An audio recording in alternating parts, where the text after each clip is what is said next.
안녕하세요. 자, 이번 주는 기형에 대해서 좀 보도록 하겠습니다.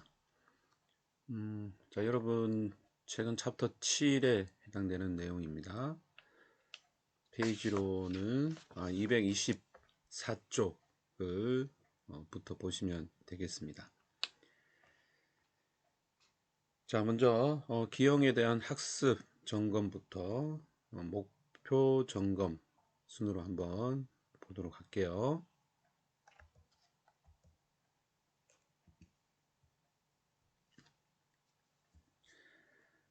자, 기형에서는 뭐 다른 질환과 마찬가지다, 그죠? 원인, 개요 중요합니다. 꼭 보시고요. 자, 특성이 뭐 원인과 개요를 아우른다고 보시면 될 것 같고, 자, 특히 이제 기형에서는 역시 평가 검사가 중요합니다.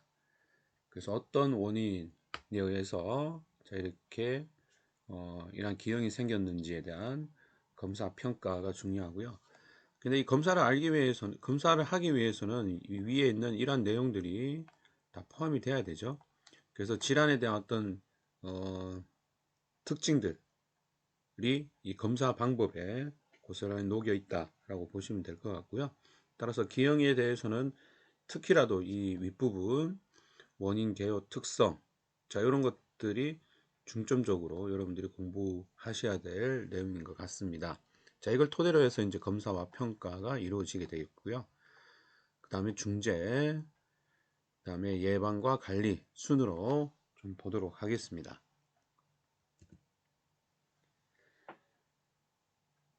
자, 여러분 책에서 나온 이제 기형의 내용 중에 금방 목표와 관련된 중요한 내용들, 즉 학습 점검, 뭐 중요한 내용이라고 보시면 되겠죠. 예, 기형에 대한 정의가 나오고요. 자, 그리고 기형에 대한 분류. 자, 이거는 좀 중요한 부분이다, 그죠? 왜냐하면 우리가 그 다른 질환도 비슷하지만 이 물리치료가 적용돼야 되는 시점이 있어요. 그 물리치료가 꼭 필요한 시점, 시기. 어떤 시기냐? 이제 요걸 분류별로 이렇게 나누어서 본 내용이 되겠습니다. 그래서 기형의 분류에서 특히 물리치료 적용과 관련된 내용 보시면 될 것 같고요. 자, 그 다음부터가 이제 질환이죠. 각 신체 부위별 나타나는 그런 기형에 대한 것들이 이제 나옵니다. 상지, 그다음에 엉덩관절, 무릎 부위, 엉덩관절이네요. 그 다음에 무릎, 그리고 발. 발이 되게 많아요, 그죠? 예. 그리고 척추에 대한 부분들까지 나옵니다. 여기서 이제 늘 나오는 부위가 바로 요 엉덩관절, 골절, 예, 그리고 우리가 지난 시간에 했던 탈구, 그 다음에 이 기형에서 역시 또 엉덩관절. 그래서 엉덩관절은 임상에서 가장 이 흔하게 이러한 이 외상이나 기형과 관련된 그런 관절 중에 한 개가 되겠고요. 지난 시간에도 잠깐 언급을 했지만 이 엉덩관절에 대한 이러한 이 장애는 인적관절에 이제 직접적인 영향을 미치는 거죠. 따라서 엉덩관절과 관련된 무릎관절, 더 나아가서 발목관절까지 하나의 어떤 이 사슬과 같이 고리를 만들고 하나가 이러한 변형이 나타났을 때 연쇄적으로 그런 인적관절에 영향을 미친다는 것들을 자, 여기서 설명을 하고 있습니다. 자, 그런 내용들을 위주로 해서 자, 여러분들이 기형은 그런 부분을 중점적으로 보시면 되겠습니다. 네, 먼저 기형에 대한 개요입니다. 자, 먼저 정의를 좀 볼게요. 자, 기형이란 불규칙적인 발달로 인해서 뼈와 관절의 비정상적인 위치 형성 및 팔다리 또는 팔다리의 일부가 결손된 상태라고 정의할 수 있습니다. 이런 기형이 이제 형성되는 시기는 당연히 이제 태아가 이제 발달되는 그런 시기에서 어떤 발달 장애로 인한 기형이 나타나겠죠. 그래서 이게 신체가 형성되는 시기, 뭐 분화, 분절, 이주, 골화, 뭐 이런 시기들이 있어요. 자, 이런 과정에서 이상을 초래하면서 근골격계의 기형을 유발한다라고 보시면 되겠고요. 그만 설명했던 부분 여러분 책에 또 설명이 되어 있으니까 확인을 하시기 바랍니다. 즉, 자, 여기서 얘기하고 있는 기형은 발달 단계에서 이상을 초래해서 나타나는 근골격계의 기형을 얘기를 하고 있습니다. 예, 뭐 손가락이 많다 또는 손가락이 개수가 적어드는 감소증, 많아지는 과다증, 뭐 대표적인 기형의 예라고 보면 되겠죠. 자, 그리고 우리가 또 자주 사용하는 용어 중에 변형이라는 단어를 우리가 많이 사용해요. 아유, 이 손가락 과다, 저도 좀 보면서 깜짝 놀랐어요. 손가락이 개수가 몇 개예요? 7개입니다. 그래서 이걸 손가락 과다증, 뭐 이렇게 얘기를 합니다. 예, 다시 돌아와서 변형.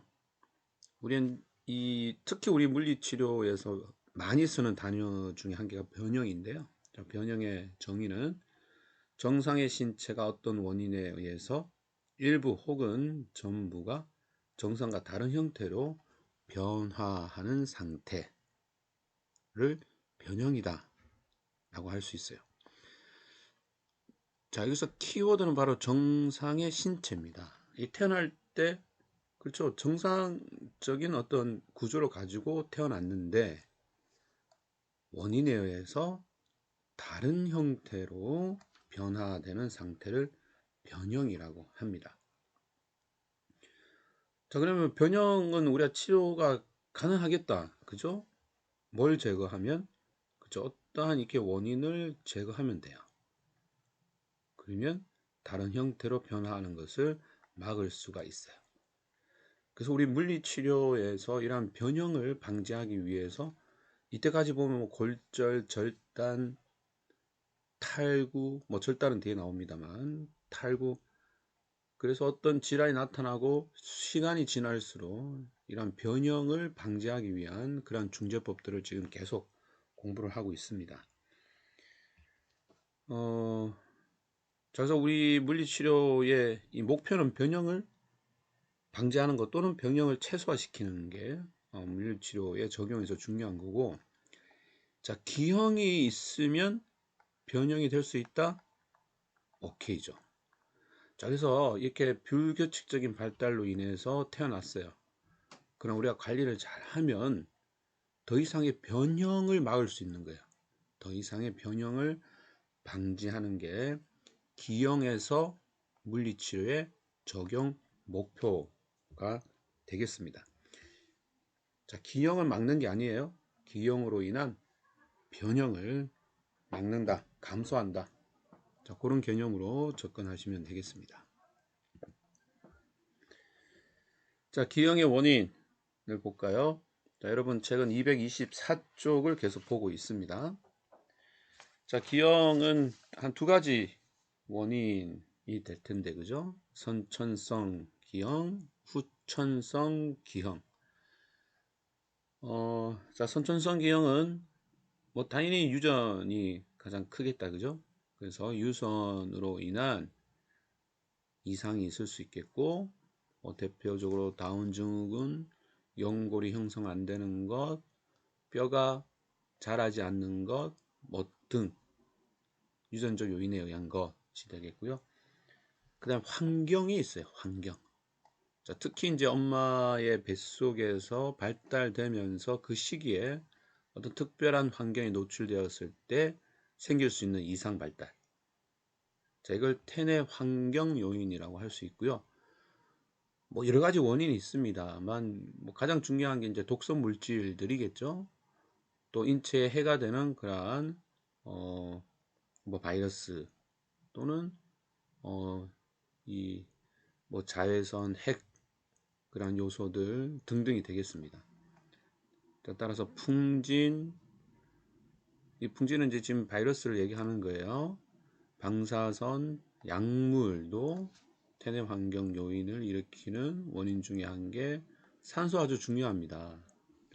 따라서 산소가 공급되지 않았을 때 역시 환경적인 요인에 의해서 기형이 발생이 될 수 있다. 자, 그리고 복합형이 있습니다.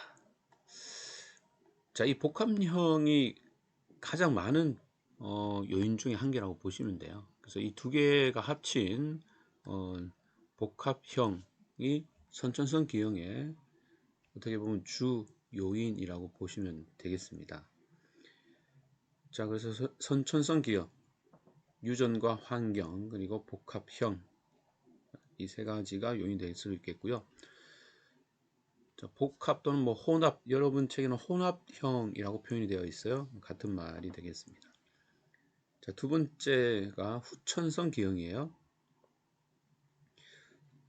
너무나 많죠, 원인이. 뭐 여기 나와 있듯이 외상. 자, 외상은 우리가 배웠던 골절, 탈구, 그리고 피부에서는 화상, 이런 게 다 외상이 들어가겠다, 그죠?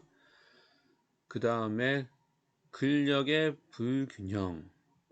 자, 불균형을 일으키는 원인은 여기서 뭐 논할 수는 없고 뭐 원인은 많겠다, 그죠? 하여튼 어떤 원인에서 오든지 근육의 불균형은 후천적 기형을 일으키는 아주 중요한 요인 중에 한 개입니다. 예를 들어 한쪽은 수축하고 한쪽은 이완된 상태가 지속된다. 그러면 그죠? 한쪽에 근육이 수축된 방향으로 이렇게 방향이 틀어지는 기형들이 나타날 수가 있겠다. 자, 근육의 불균형. 자, 불균형을 일으키는 원인은 여기 설명되고 있습니다. 약화, 강직, 마비, 관절 변형, 뭐 이거 외에도 많은 원인이 불균형을 일으킬 수가 있습니다. 자, 그 다음이 내분비 질환. 자, 호르몬과 관련된 거죠. 부갑상생 기능 항진증, 뇌하수체 기능 항진증 등이 자, 이런 질환들을 일으키는, 즉 이러한 기형을 일으키는 원인이 될 수가 있겠고요. 자, 그 다음에 이제 뼈의 질환. 자, 뼈에 직접적으로 어떤 여기 나왔듯이 결핵균 또는 암세포, 염증, 자, 이런 것들이 뼈에 직접적으로 작용을 해서 기형이 나타날 수가 있다. 관절의 질병, 대표적으로 관절염인데, 자, 관절염에서 루마티스 관절염, 골관절염, 자, 이런 것들이 또 기형의 원인이 될 수가 있고요. 자, 그리고 기계적 긴장과 습관, 뭐 이거는 그냥 합쳐서 이제 생활 어떤 패턴으로 보시면 될 것 같아요. 자, 나는 앉아 있을 때 주로 다리를 꼭 앉는다. 나는 벌려서 앉는다. 나는 W 자세로 앉는다. 자, 이런 것들이 다 생활 속에서 계속 이루어지는 어떤 습관, 이 습관으로 인한 뭐 이게 기계적 긴장으로 봐도 되고요. 그런 것들이 후천성 기형을 일으키는 원인이 되겠습니다. 자, 그래서 기형의 원인은 두 가지, 크게 두 가지, 하지만 세부적으로는 이렇게 많은 원인들이 있다. 걸 보시면 될 것 같고요. 자, 이러한 기형을 또 요렇게도 분류를 할 수 있어요. 기형의 분류를 기형의 정도에 따른 분류를 할 수 있습니다. 자, 기형을 원인에 따라서도 분류할 수 있고 또 이렇게 정도에 따라서 기형이 얼마만큼 심해졌느냐의 정도에 따라서 1, 2, 3도로 구분해 볼 수가 있습니다. 특히 여기서는 자, 정도가 점점 심해지기 때문에 어느 시기에 어떤 치료가 적용이 될 수 있고 특히 물리치료가 어느 시기에 가장 적절한지까지 이렇게 간단히 보시면 될 것 같은데요. 자, 첫 번째 이걸 1도라고 우리가 봅시다. 자, 1도의 특징은 골성의 변화가 없다. 자, 뼈가 어떻게 틀어지고 뼈의 변화 이런 것들이 없다. 또는 관절과 관절 사이가 붙는 이런 것들 다 골성의 변화라고 합니다. 자, 이런 변화가 없다. 또한 근육 장력의 변화, 또한은 아니다, 그죠? 근육 장력의 변화는 있다. 그래서 뼈의 변화는 없지만 뼈를 싸고 있는 우리가 물렁 조직 중에 특히 근육의 톤의 변화가 생겨나는 정도를 1도라고 보시면 되겠고요. 자, 주로 1도는 습관이나 잘못된 자세에 의해서 이러한 근육의 장력들의 변화가 나타난다고 합니다.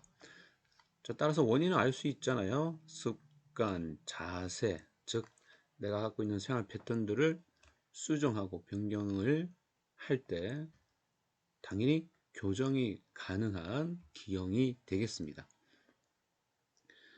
자, 그래서 교육이나 물리치료, 자세 교정, 자, 이런 것들을 통해서 우리가 1도는 충분히 교정이 가능한 정도가 되겠고요.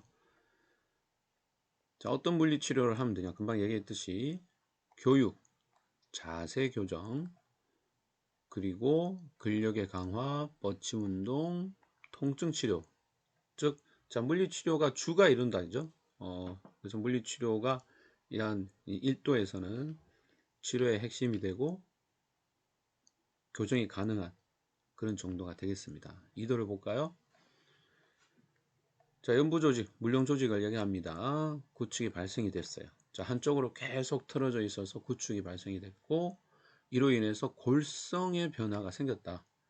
관절과 관절 사이가 붙어버렸다거나 하는 그런 골성의 변화가 생겼고, 하지만 이거 역시 우리가 물리치료를 통해서 교정이 어느 정도 가능한 시기가 되겠습니다.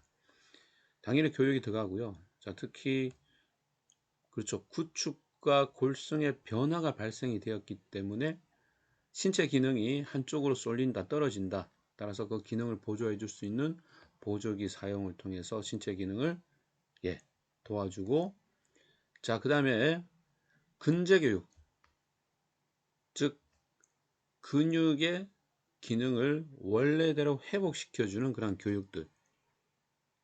굽힌근은 굽힌근의 기능, 편근은 편근의 기능을 계속적으로 만들어주는 그런 교육. 뭐 교육이란보다는 치료, 운동, 뭐 이렇게 이해해도 됩니다. 자, 이런 게 그렇죠. 자, 이런 것들이 다 이러한 물령 조직의 구축을 어느 정도 예방 또는 감소하는 데 쓰이게 되고요. 자, 이것도 역시 똑같습니다. 버침 근력 강화 역시 이런 연부 조직의 구축을 어느 정도 방지, 감소하는 데 효과를 줄 수가 있겠습니다. 자, 2도 역시 물리치료가 가능한 그런 시기다. 좀 강하게 적용이 돼야 되는 시기다. 자, 그 다음 3도를 볼까요? 심한 골성의 변화가 나타났어요.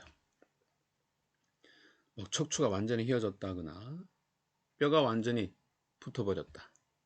자, 이럴 때는 심한 골성의 변화가 보였다라고 표현을 할 수 있고, 당연히 수술적 처치가 좀 필요합니다. 자, 하지만 이제 수술을 하기 전, 하기 후로 나누어서 우리가 역시 물리치료를 적용해 볼 수는 있다는 거죠.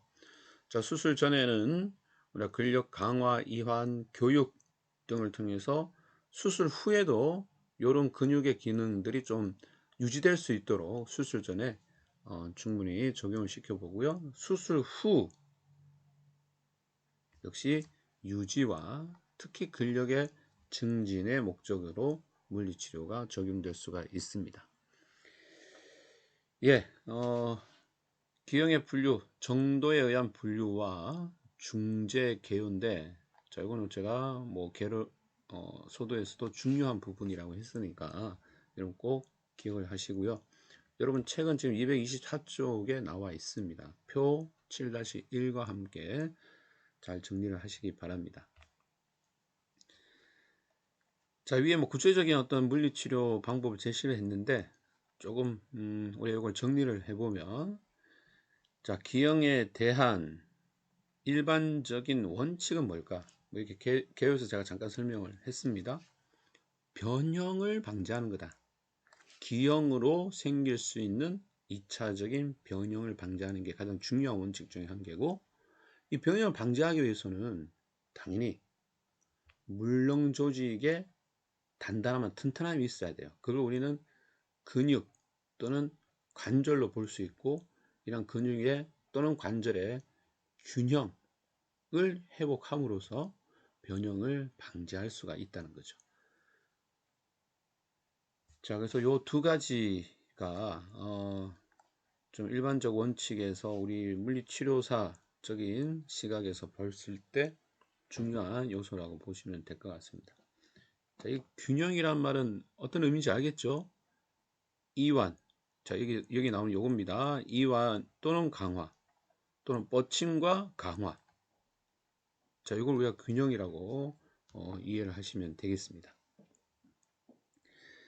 자, 그리고 의학적인 치료 원칙. 자, 어떤 질환은 이건 다 뭐 조기 진단, 조기 검사가 뭐 다 중요한 부분이다. 그죠? 자, 기형도 똑같습니다. 조기에 발견이 되면 2차적인 변형을 미리 방지할 수 있기 때문에 역시 조기 진단이 매우 중요한 질환 중에 한 개다. 자, 그리고 지금 이제 계속 아마 이런 부분들이 계속 기형에서는 나올 거예요. 자, 구축이나 약간의 골성 변화가 있을 때 이런 것들을 신장이나 이완을 통해서 여러분들을 감소 또는 막을 수 있고, 심한 골성 변화가 있다면 또는 고착된 기형이 있다면 외과적인 처치가 필요한 부분이 되겠습니다. 그래서 뭐 요게 1도와 2도였다면 밑에는 3도가 되겠다. 그죠? 이렇게 해서 치료적 원칙을 한번 세워볼 수가 있겠습니다. 자, 그렇다면 본격적으로 신체 부위별 기형을 좀 보도록 하겠고요. 자, 선천성 탈에 대한 기형에서 첫 번째 어깨입니다. 아마 여러분 한 번 정도 다 들어본 그런 질환들이에요. 어렵지 않은 질환들이니까. 자, 같이 보도록 하겠습니다. 여러분 책은 225쪽을 참고합니다. 자, 요거는 잘못된 페이지 수입니다. 죄송합니다. 225쪽.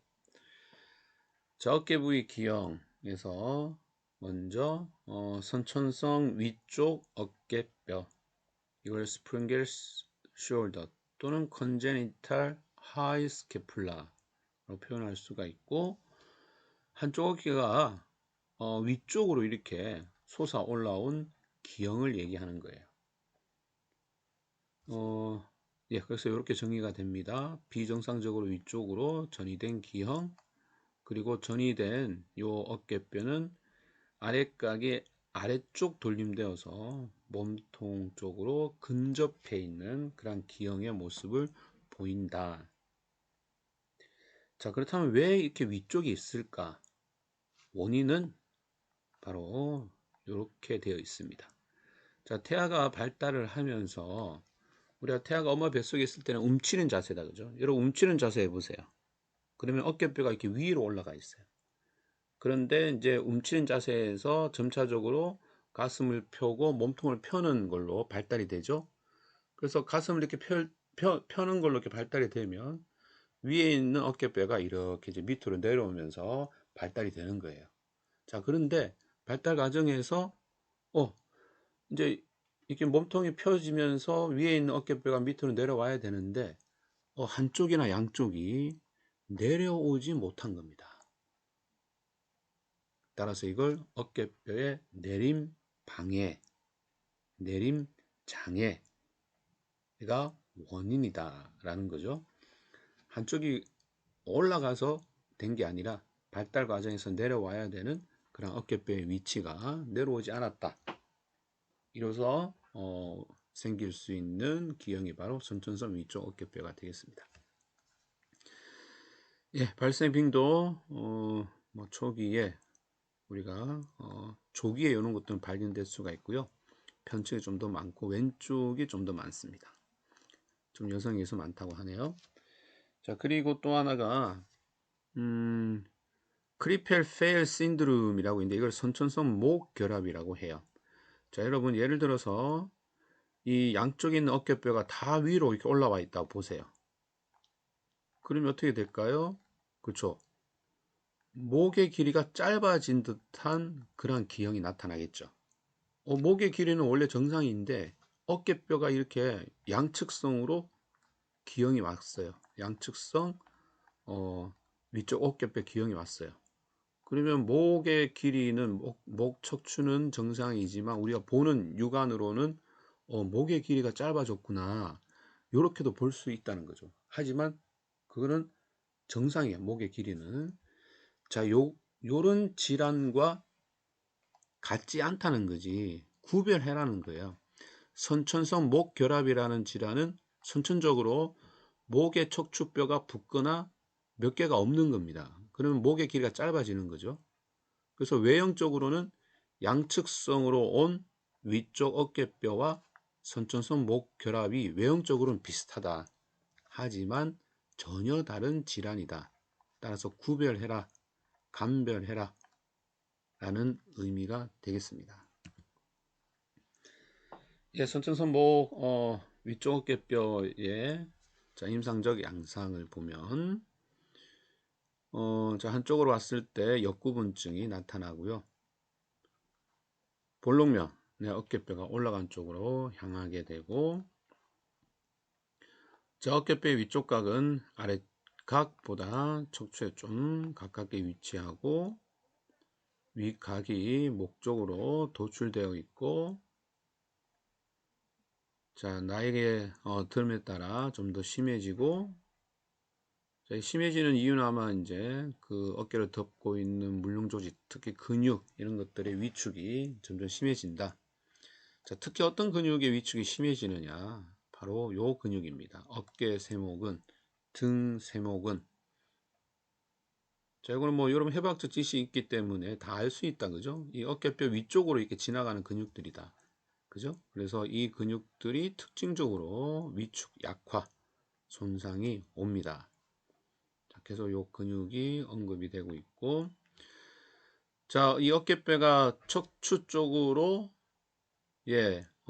더 가깝게 근접되어 있기 때문에 어깨 관절의 벌림에 제한이 오고, 역시 뭐 역시는 아니네, 그죠? 죄송합니다. 회전 운동은 정상이다. 자, 어깨뼈가 회전하는 무브먼트는 정상이지만 어깨 관절의 벌림 운동에서는 제한이 온다. 한쪽으로 왔을 때 기운무, 토티콜리스나 척추 역구분증이 발생될 수가 있습니다. 자, 치료를 좀 볼까요? 자, 그래서 이렇게 손상이 온 쪽에 물륜 조직들을 좀 이완하고 풀 수 있는 온열 치료, 그 다음에 특히 따뜻한 물의 수중 치료, 자, 이런 것들이 위에 있는 근육들의 우리가 구축이나 또는 위축된 근육들을 풀 수 있는 좋은 방법들이 되겠고요. 자, 이런 것들을 적용한 후에 우리가 마사지나 버침 운동을 통해서 우리가 유착된, 구축된, 그 다음에 작아진 이런 물륜 조직들을 펴는 그런 운동들이 또는 치료들이 아주 중요합니다. 자, 이런 치료들을 통해서 우리가 유착을 방지할 수가 있더라.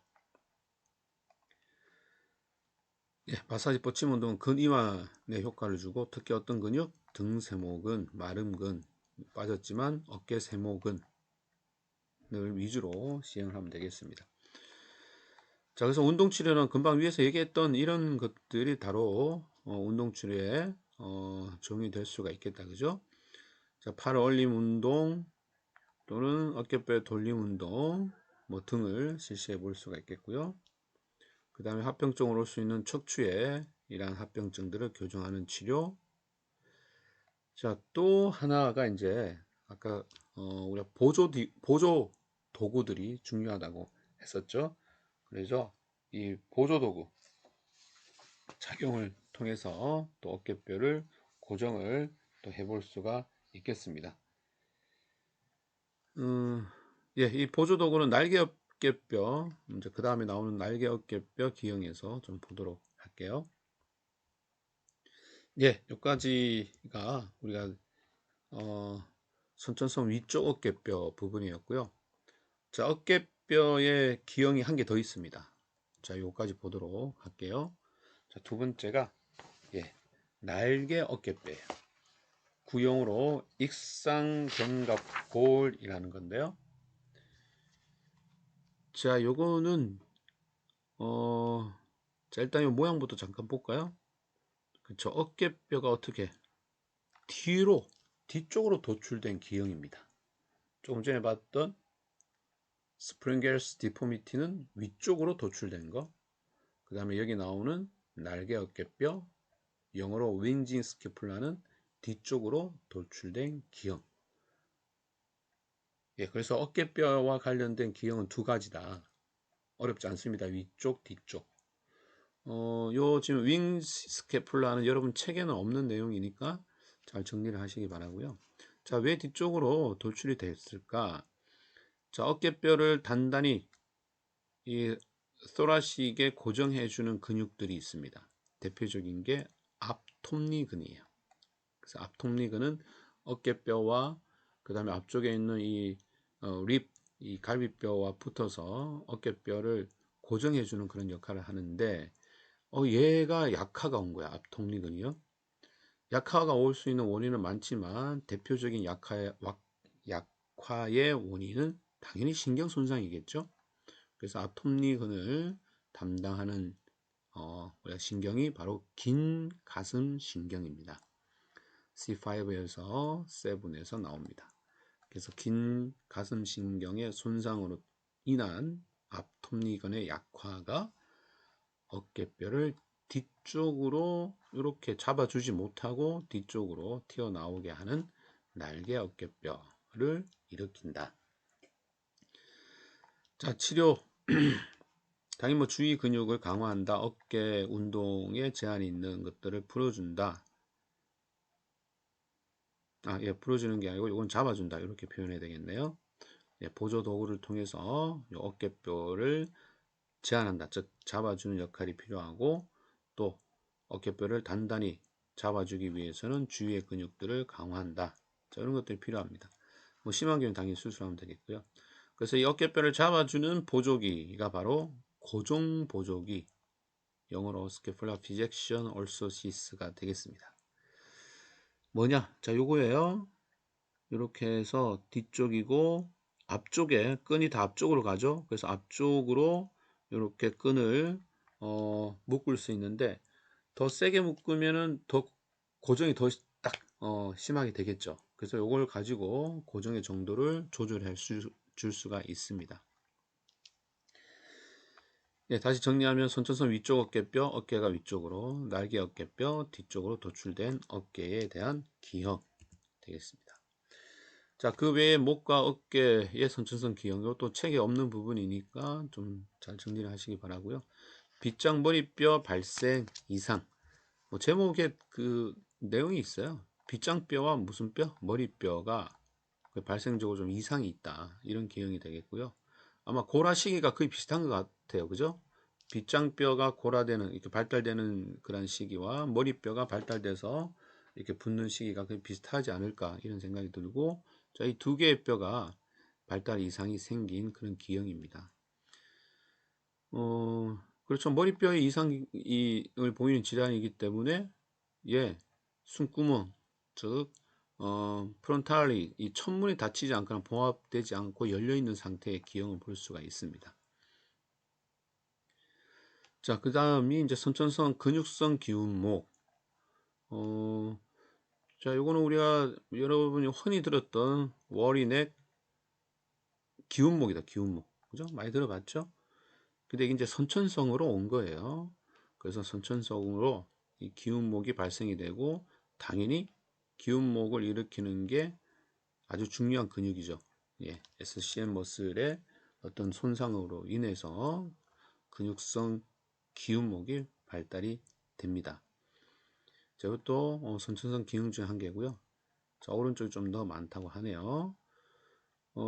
자, 이건 물리치료를 당연히 해야 됩니다. 위에 빗장뼈, 머리뼈. 자, 이거는 뭐 물리치료보다는 이제 수술적, 의학적 처치가 더 중요한 거고요.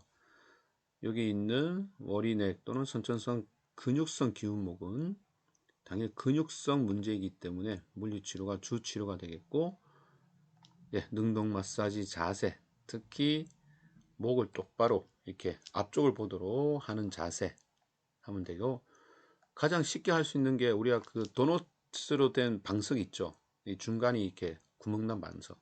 거기에 얼굴을 대면 목이 딱 앞쪽으로 이렇게 정방향으로 딱 잡아줘요. 자, 그런 치료를 많이 하는데 요때 주의할 점은 저 엎드려 눕기 때문에 호흡에 문제, 요걸 주의를 해야 되겠고요. 금방 얘기했던 베개가 교정 베개가 되겠습니다. 자, 세 번째 선천성 목결합. 좀 전에 여기서 언급한 거예요. 자, 어디? 자, 여기서 선천성 목결합. 예, 선천적으로 목뼈, 척추의 목뼈가 융합되어서 목이 짧아지며 뒷목의 모발선이 낮게 나타나는 그런 기형이 되겠습니다. 자, 물리치료 당연히 해야 되겠고요. 특히 미러키 보조기로 목을 당겨주는, 위아래로 당겨주는 그런 보조기의 역할이 중요하겠습니다.